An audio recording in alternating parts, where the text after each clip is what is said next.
They told me, son, you're special. You were born to do great things. You know what? They were right.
I am Andrew Ryan, and I'm here to ask you a question. Is a man not entitled to the sweat of his brow? No. says the man in Washington, it belongs to the poor. No, says the man in the Vatican, it belongs to God. No, says the man in Moscow, it belongs to everyone. I rejected those answers. Instead, I chose something different. I chose the impossible. I chose rapture. A city where the artist would not fear the censor, where the scientist would not be bound by petty morality, where the great would not be constrained by the small. And with the sweat of your brow, rapture can become your city as well.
Is it someone new?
Just a bit further.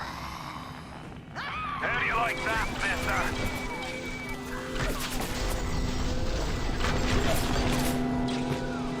Now, would you kindly find a crowbar or something?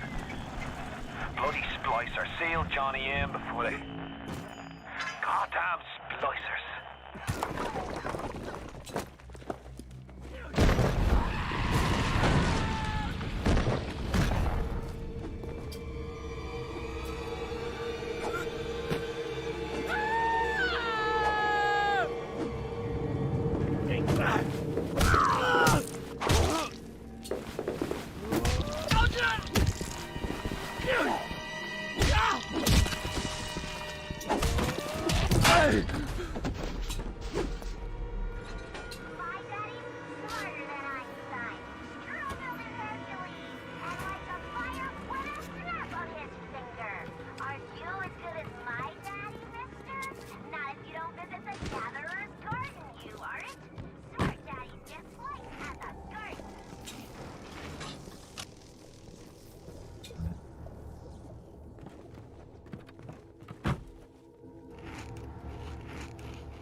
fish looks like he just had his cherry popped. Wonder if he's still got some Adam on him.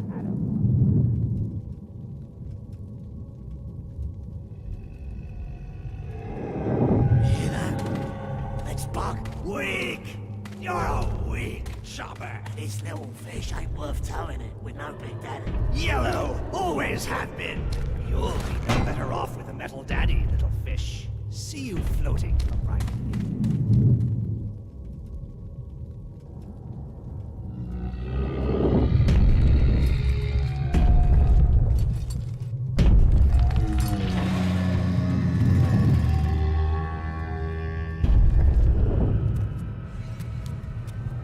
Look, Mr. Bubbles, it's an angel. I can see light coming from his belly. Wait a minute, he's still breathing. It's all right. I know he'll be an angel soon.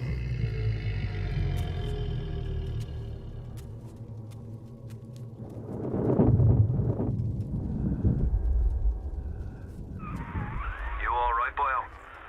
First time plasma's a real kick from a mule. But there's nothing like a fistful of lightning now, is there? Looks like you've run out of Eve, the juice that powers up your plasmids. I'll send you some backup in the pneumo tube.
Leave me alone!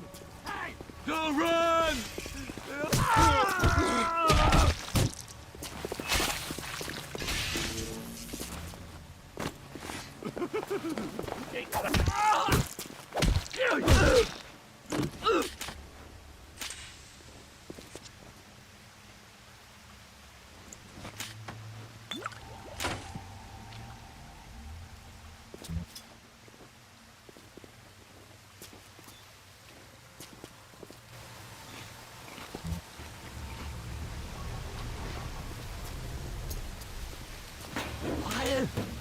I can control myself! Stop it!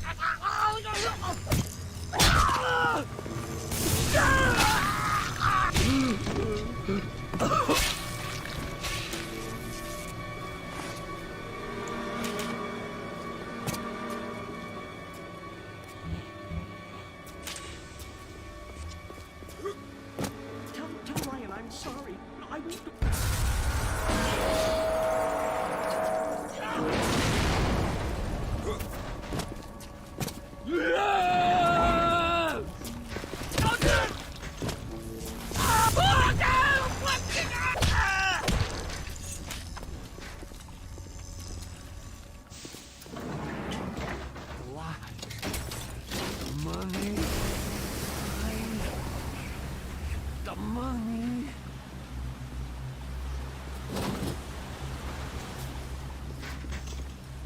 Things were supposed to work out for me down here. Ryan! Where's my gun, you son of a bitch? Listen, I've got a family. I need to get them out of here. But the splicers have cut me off from them. If you can reach them in Neptune's bounty, then maybe, just maybe... I know you must feel like the unluckiest man in the world right now. But you're the only hope I'll ever see my wife and child again. Go to Neptune's bounty. Find my family, please. Gonna be the lone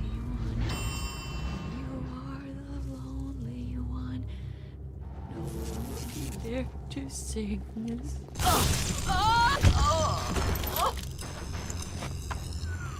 Plasmids changed everything. They destroyed our bodies, our minds. We couldn't handle it. Best friends butchering one another. Babies strangled in cribs. The whole city went to hell.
Charlie, where you going?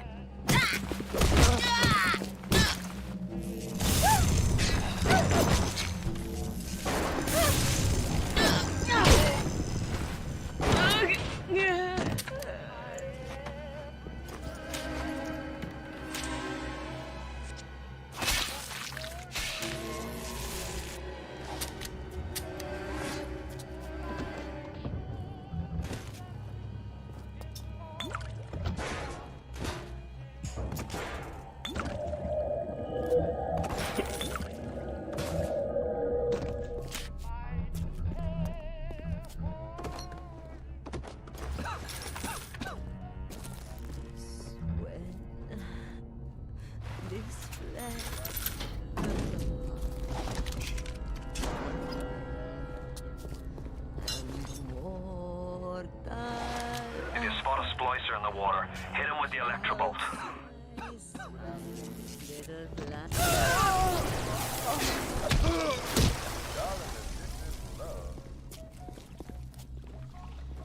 Then why do I thrill so much? And what is it that makes my head go round and round while my heart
Careful now.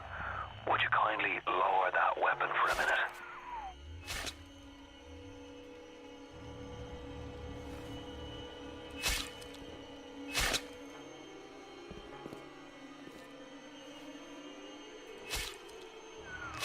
You think that's a child down there? Don't be fooled.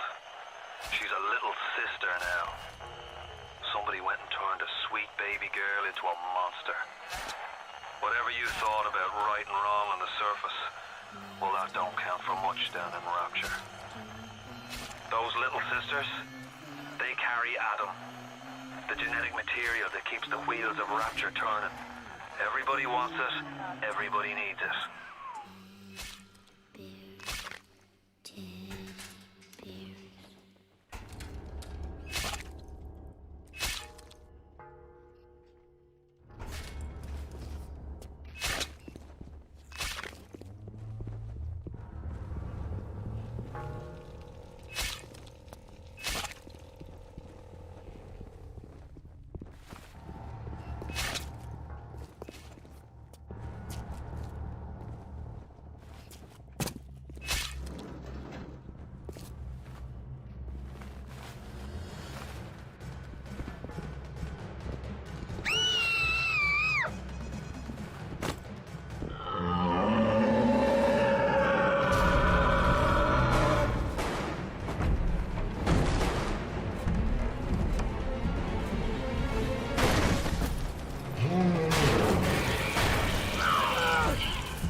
That's the big daddy.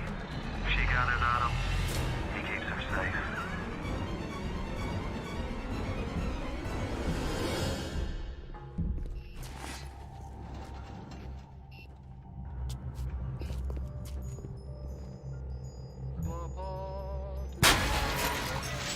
The dog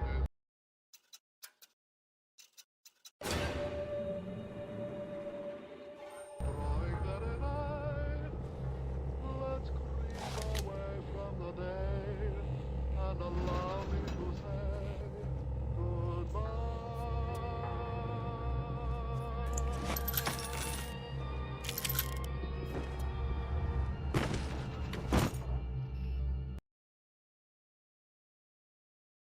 Hey, I'm Jeff Keighley here in Boston to go behind the scenes to hear some untold stories about the making of Bioshock with Ken Levine and Sean Robertson.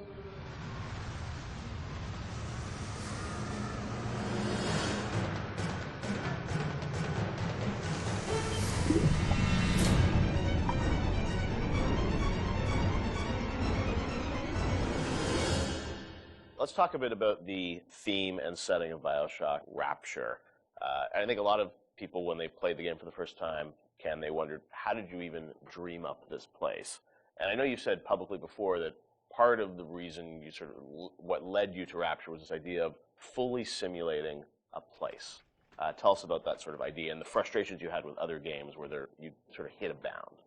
I think our philosophy was always to do what we were doing 100% rather than try to do something bigger and do it 50% or 40%. So one of the ideas of, and this sort of came from System Shock 2 as well, where you focus on an area that you can really bring to life and you kind of eliminate the questions of, well, why can't I go over the bridge to New Jersey? So we were able to really make a place, I think, that felt believable and real, even though in actuality it was really quite limited. But we just sort of dressed it with all these buildings outside that were all, basically glorified fakes. We let the story drive what we needed to show rather than some kind of like predetermined map which we sat down, which is a little different than like System Shock 2 where we actually mapped a spaceship out deck by deck. Yeah. Because I don't know what the philosophy felt a little different there because you want to feel like a real spaceship that was sort of stacked on top of each other.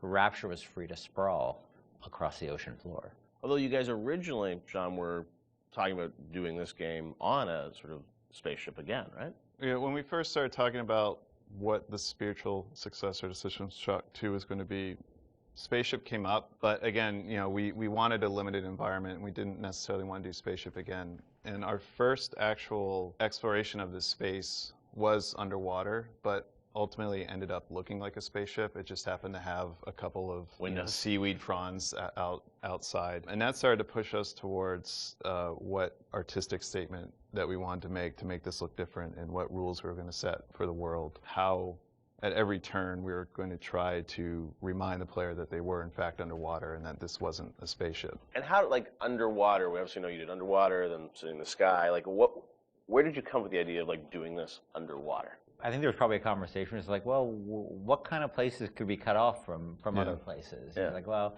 you know, spaceship, summer camp, you know, like any island notion, right? Something that's cut off from the rest of the world. Yeah. So you never felt like you should be able to go over that bridge to New Jersey. I don't want to apply some deep and meaningful conversation. I think it was one of those ideas that you just kind of say, and then everybody's, well, that sounds cool. Let's try that. Let's go for it. And I think it lended itself to having very nice views out the window without having to build an insane amount of unique assets. Right. By today's standards, we still were a small team back then. And there's an expectation that because you're underwater, the view distances are going to be short, so you can really kind of fade out into the fog at a short distance and not have the expectation that, why can't I see forever? So there's a lot of limitations in a good way that we put on ourselves by being underwater, as opposed to, like, if you're on a cruise ship, then you'd expect to see across the water, and we'd have to deal with that. Same thing with an island. Or and a city in the sky. Yeah, exactly. Which was a lot more complicated, yeah. So you came up with the idea of, let's do this underwater, let's do this sort of isolated place. Then you had to answer the question of, you know, why would someone build this? Is that sort of how it worked, sort of order of operations? You then had to come up with a story to explain? Yeah, I think we wanted a very believable reason why they'd be there. Right. And sort of the necessary isolation of the place sort of led to, well, what kind of person would want to do this? And I wasn't even particularly aware of the sort of political implications of what I was reading, but I've been reading, I read The Fountainhead. Right. By Ayn Rand, and I mostly thought it was an interesting story. Like, I didn't realize that people were sort of basing their sort of political lives around it, because I wasn't that tuned in to that stuff at that point. And so, but I love the dialogue and the kind of speechifying in it, because you can see a video game character speaking with that kind of certainty and that kind of confident philosophy. It just seemed like a natural kind of thing to apply to this place. And so it just sort of all came together as a sort of who is the guy who would do this? Well, you know, that character. He was sort of this amalgamation of characters from Ayn Rand's books and Ayn Rand herself. This sort of idealistic person who says, well, the only way to do this is to separate from the rest of the world. Right. And that led to Andrew Ryan. I am Andrew Ryan, and I'm here to ask you a question. Is a man not entitled to the sweat of his brow? No, says the man in Washington, it belongs to the poor. No, says the man in the Vatican, it belongs to God. No, says the man in Moscow, it belongs to everyone. We knew from a technical standpoint that we wanted isolation. We also knew to sell it, we needed a compelling storyline, a backstory that why would this place exist? Otherwise, how are we going to make Rapture feel like it's lived in if we don't have the reason for it to be there?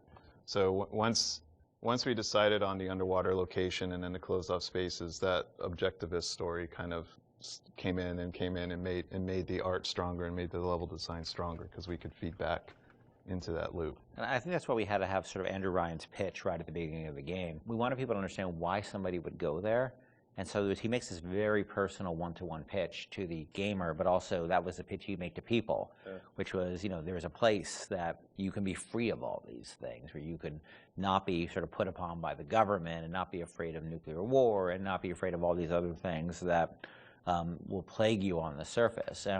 We wanted that pitch to sort of resonate and make sense, because that's, otherwise by the time you got there you'd be like, well, this place is just fantasy, nobody would ever come here. And that the beauty of the place also was also tied into that. It had to be a very attractive proposition, or people who would believe that people would go leave their lives and go to the bottom of the ocean. I'm sure in some ways you had to convince the team and enroll them in your sort of vision of, you know, who this character was going to be and what the setting was going to be. How did that work, Sean? I mean, did Ken come in and say, hey, I've been reading these books, and I think we could sort of... I believe he just came in one day on a horse and said, Ayn Rand, everybody read The Fountainhead. Exactly. I bought 30 copies of Yeah, I think, you know...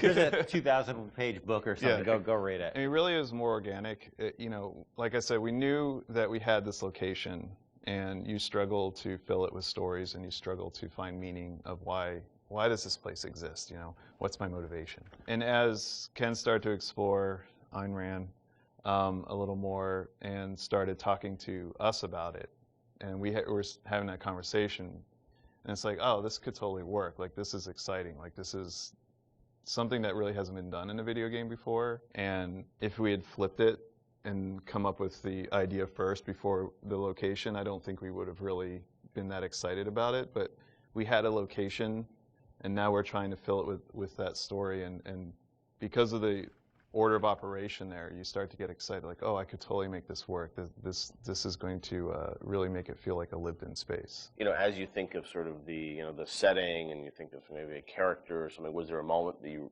think back, it's like, oh, like right then and there, like I got excited when you attached the Ayn Rand For me, stuff it was to it was going to Rockefeller Center and seeing the visual. Uh-huh. So I told this story before, but my wife and I were in New York, and we went to Rockefeller Center, which was, if you go to Rockefeller Center, it basically looks exactly like Rapture. It's because every building, you're sort of encircled. It's this block in New York, or a couple of blocks in New York, where Radio City Music Hall is, and where 30 Rockefeller Plazas, where you see that show 30 Rock, and the ice skating rink, and where they put the Christmas tree, and it's this very iconic location. But what's cool about it, it's all one, unlike the rest of the city. Everywhere you look, it's one architectural style. It's Art Deco, and it's very iconic Art Deco. And my wife and I were there, and we were sort of working on the game, and we didn't have a visual style. And all of a sudden, I started looking around, and I said, oh, this could be a visual for the game. Also, the geometry of it was actually quite conducive to making a video game, because it wasn't overly complicated geometry. Art Deco is quite bold and simple. Bold and geometric, yeah, and simple. And so my wife and I bought a couple of Taurus cameras before iPhone cameras, exactly. You know. Throwaway cameras, yeah, throwaway cameras, those little Kodak things, and we just started photographing doorknobs and light fixtures, and just sort of developed the photos. Remember that? Brought them in and said, "Come to the office. Here's a stack of stuff, Sean. Stack of photos. Take a look. I'll see you guys in a couple of years. Go make this." City where the artist would not fear the censor, where the scientist would not be bound by petty morality, where the great would not be constrained by the small. And with the sweat of your brow, Rapture can become your city as well. So you had kind of a theme, you came up with an art style, some of the iconic characters, and then, you really had to build the narrative around it. And you've talked about, a lot of the themes in the game, and, greed, jealousy, sex, violence, all the things that sort of, drive us or what destroy us. And that was something I think that, as you thought about the story of the game, you wanted to, I'm sure, reflect some of those, right? Because I think people love the characters. It's sort of flawed in a way, and this is a world which is its own little microcosm, but had a lot of tension inside of it. Yeah, I mean, the character of Ryan was sort of, he's basically invisible through most of the game, right? Except for a very small portion. But he's very present because the city is him, right? It's such a representation of him. We never want to cut away to a cutscene where you saw Andrew Ryan, planning and scheming. We wanted him to be very present without actually being present. But once you had Ryan, once you had his desire to protect this vision of his, you just had to then come up with the characters who'd be arrayed in opposition to him. So we had this character, the Big Daddy, and then eventually the character, the Little Sister. And so characters like Tenenbaum came along, like, here's a person who's in opposition to him for this reason. And then you have, for more noble reasons. And then you have a character like Atlas, who's much more cynical opposition. Once we had all those characters arrayed, we're like, well, who are you?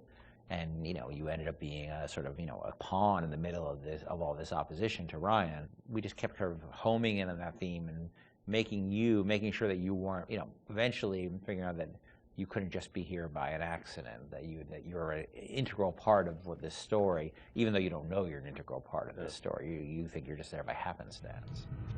Look, Mr. Bubbles, it's an angel. I can see light coming from his belly. Wait a minute, he's still breathing. It's all right. I know he'll be an angel soon.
They talk, but in the end they've got nothing.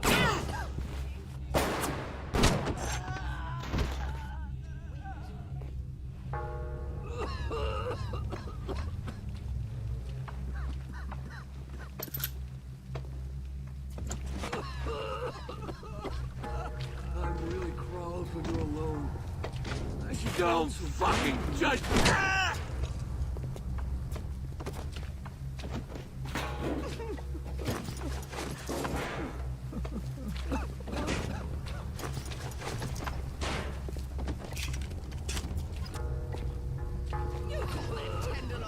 If you served that in any respectable hotel in New York, they'd laugh you out of town.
guy go?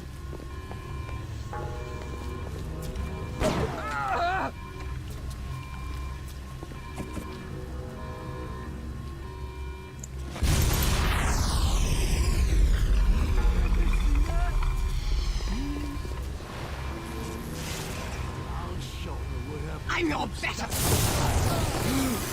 It's Ryan! Goddamn Andrew Ryan! He found us!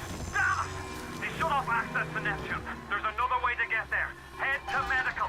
What are you waiting for? Go!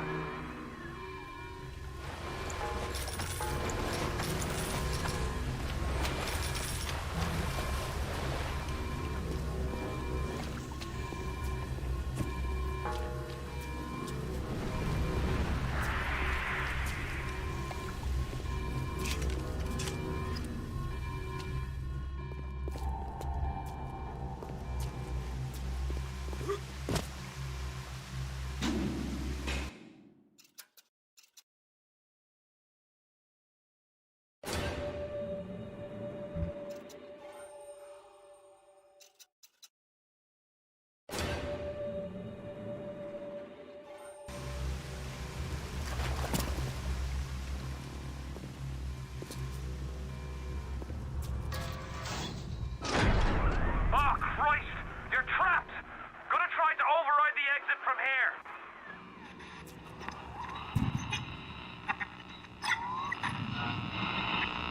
So tell me, friend, which one of the bitches sent you? The KGB Wolf or the CIA Jackal? Here's the news. Rapture isn't some sunken ship for you to plunder. And Andrew Ryan isn't a giddy socialite who can be slapped around by government muscle. And with that, farewell, or до свидания, Jimmy. She didn't fit my... I don't care where she's gone.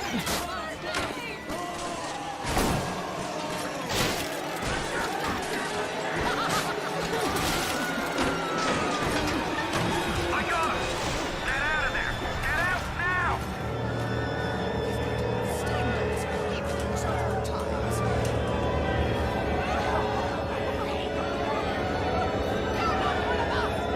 Tell the minister he'll just have to wait. It's my daughter's wedding, not hers.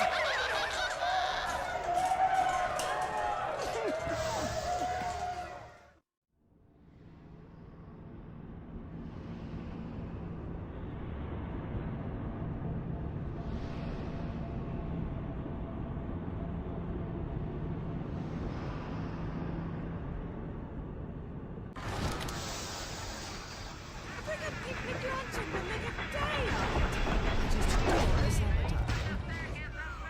Now you've met Andrew Ryan, the bloody king of Rapture. Now find your way to emergency access. If you saw that in any respectable hotel in... Oh, he'll love this. Just adore it.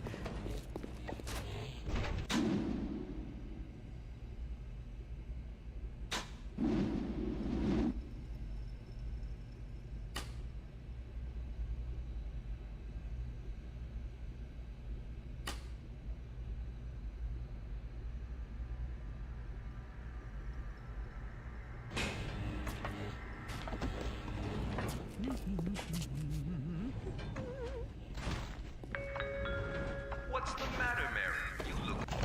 Welcome to the Circus of Value.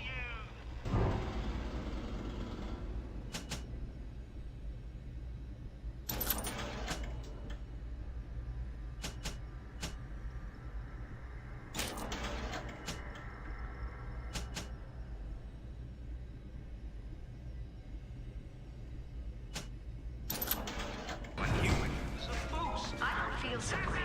I'm dizzy, I'm nauseous, and sometimes I'm even seeing things that aren't there. That's just the plasmic blues, Mary. You just need to slow down a bit on the splicing. Before you know it, you'll be as right as rain. Remember, a smart splicer is a happy splicer. Dr. Steinman said he'd release me today. Ryan didn't come to see me since the New Year's attack, not once. But Dr. Steinman was very attentive. He told me that once the scar tissue was gone, He was gonna fix me right up, make me prettier than any girl I've ever seen. He's sweet, all right. And so interested in my case.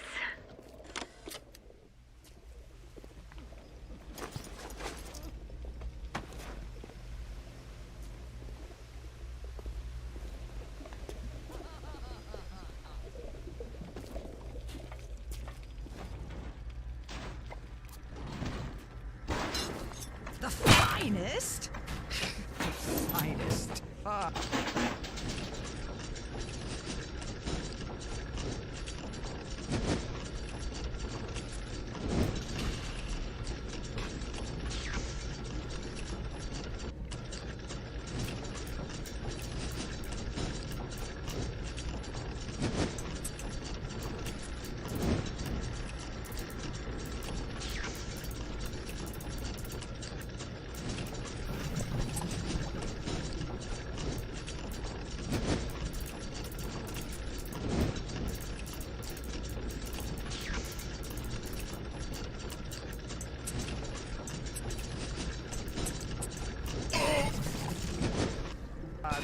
Hardly at all.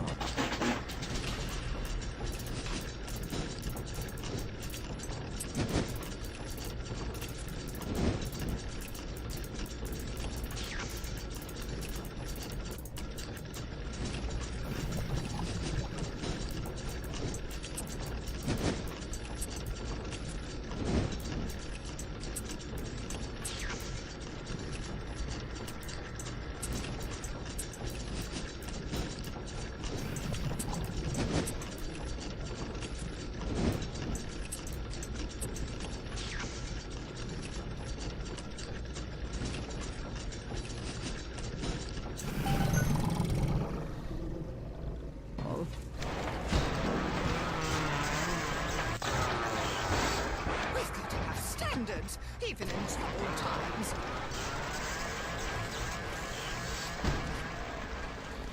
Oh, he's terribly funny, but his wife has so much weight. The finest? The finest. Hardly at all.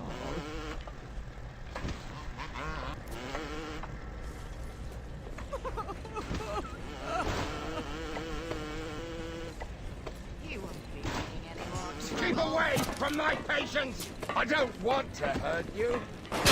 Yes? I have. Clean it up, you little nothing!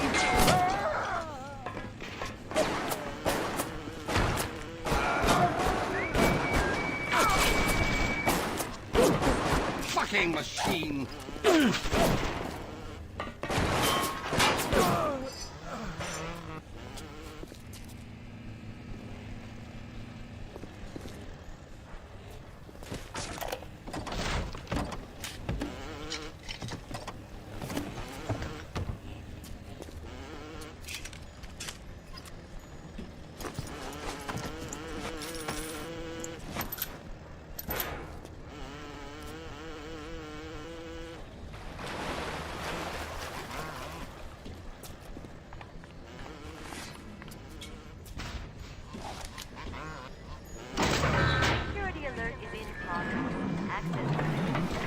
What is that there? There's proper unsickle uncouth unclosed the You'll be needing Dr. Steinman's key. He's the one that runs this place. But I don't expect him to hand it to you out of the milk of human kindness. Steinman ain't that kind. And frankly, I'm not even sure he's still human.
if you won't come to me!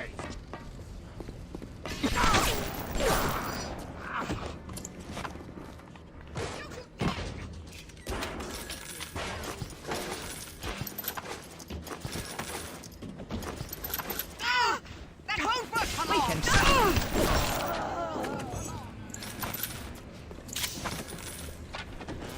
Oh, where are you going? Going to the big game tonight? I heard Ryan's Raiders are playing. No way. Where did you It's not go? safe. Haven't you heard? Darling, take care of this for me! Remember what Andrew Ryan says. If you do that, the bandits win. Take your family to Fort Frolic and Arcadia. Go out and shop. It's the Rapture way of life.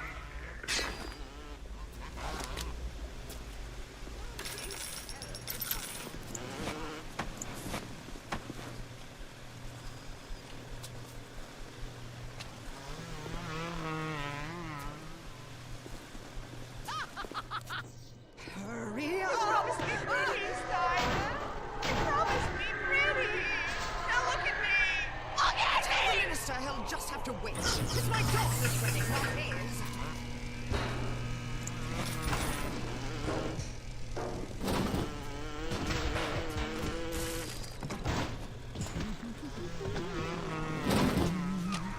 You keep an eye peeled for Steinman. The daft bastard set up shop in the surgery wing. You want to find him? Just follow the blood.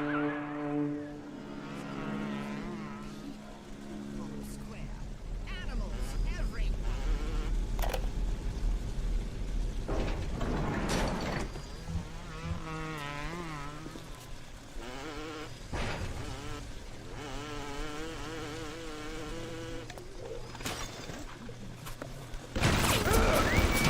Remember, all them machines will short out right and proper if you hit them with electrovolts.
gone to hell!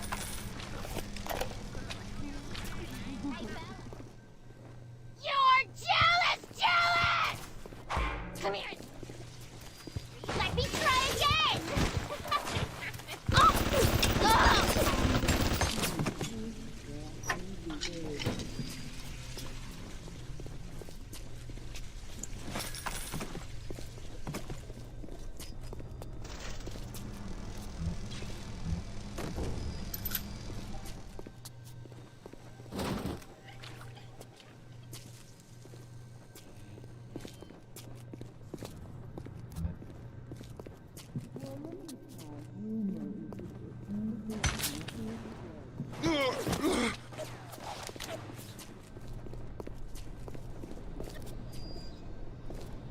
They talk, but in the end they've got nothing to offer society. Just more mouths to feed.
Welcome to the circus of value!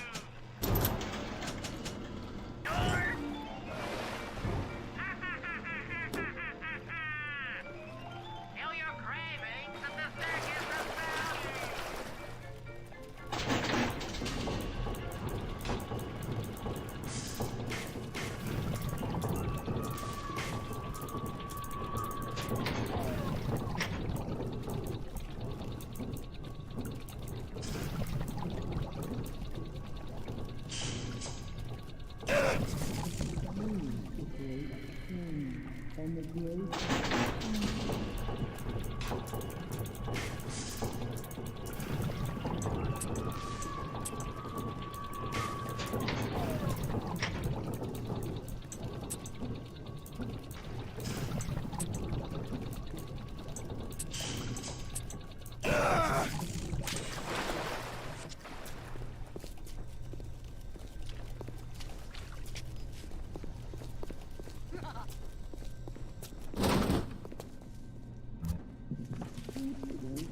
Andrew Ryan asks you a simple question. Are you a man?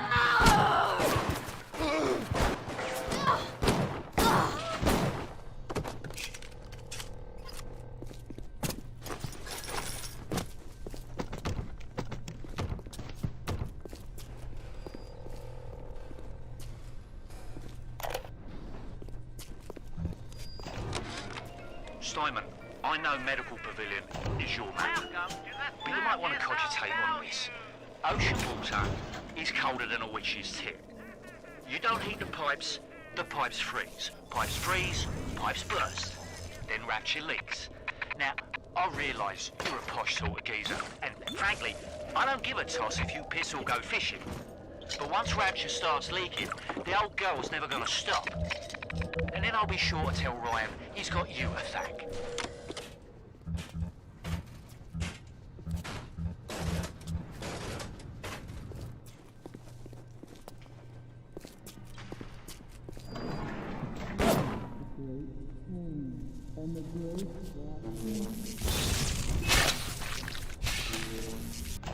Welcome to the circus of value!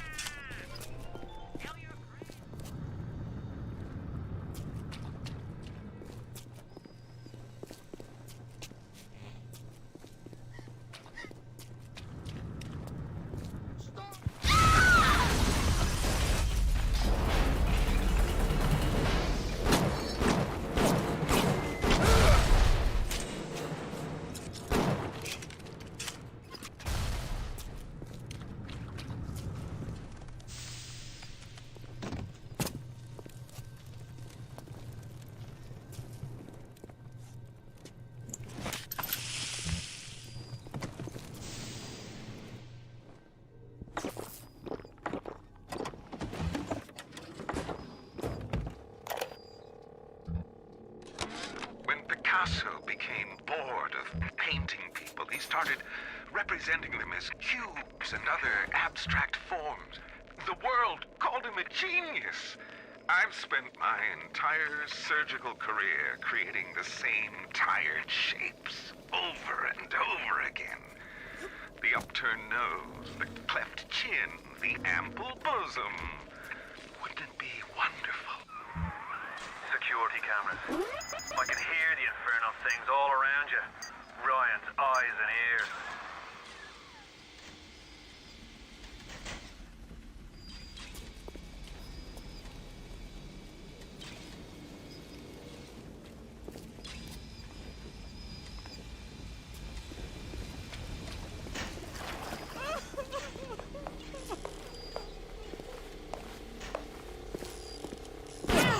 Run away! You people will never amount to anything!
Light up foes to 1,000 degrees. Warning, fire spreads. I swung on the wall. We refuse us in the doubt and the pride to spoil our lives. From Adam to the man who sins its tweet.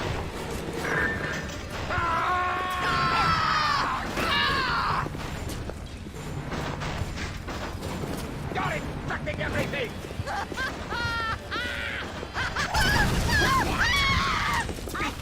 I'm a star, not you! Oh my God! The fire!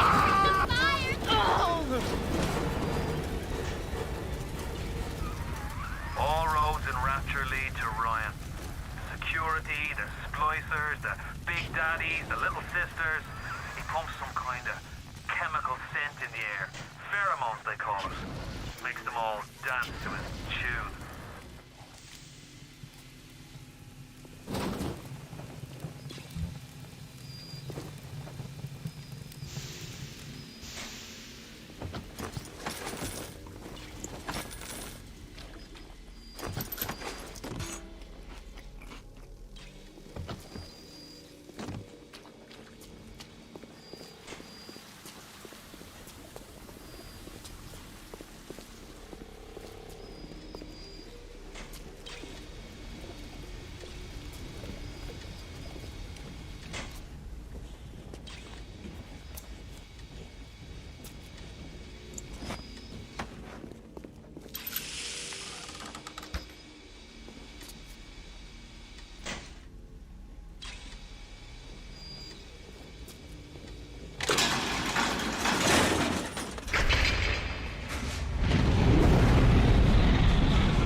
Greatest lie ever created? What is the most vicious obscenity ever perpetrated on mankind? Slavery, the Holocaust, dictatorship.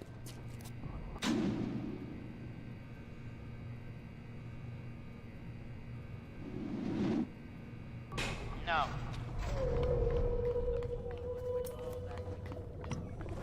Genetic modifications. Beauty is no longer a goal or even a virtue. It is a moral obligation. Do we force the healthy to live with the contagious? Do we mix the criminal with the law-abiding? Then why are the plain allowed to mingle with the fair?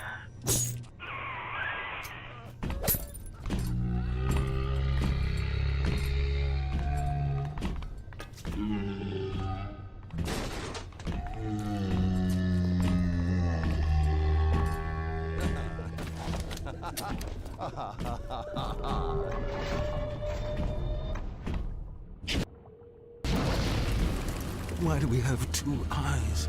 There's a law that says we must. 2 arms, 2 legs, 2 ears. Not finished! Not finished!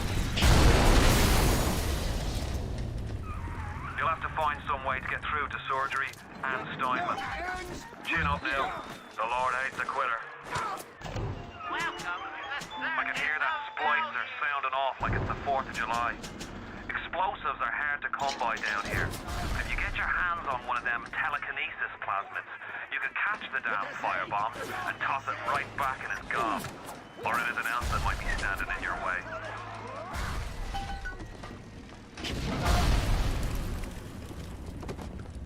As you're crawling! Boy, quick! Someone!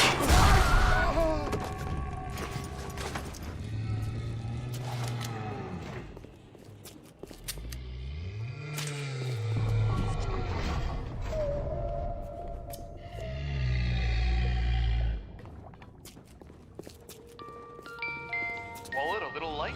At Surgical Savings, we'll happily work out an affordable payment plan for any major procedure. Potentially terminal illnesses won't wait until payday. Should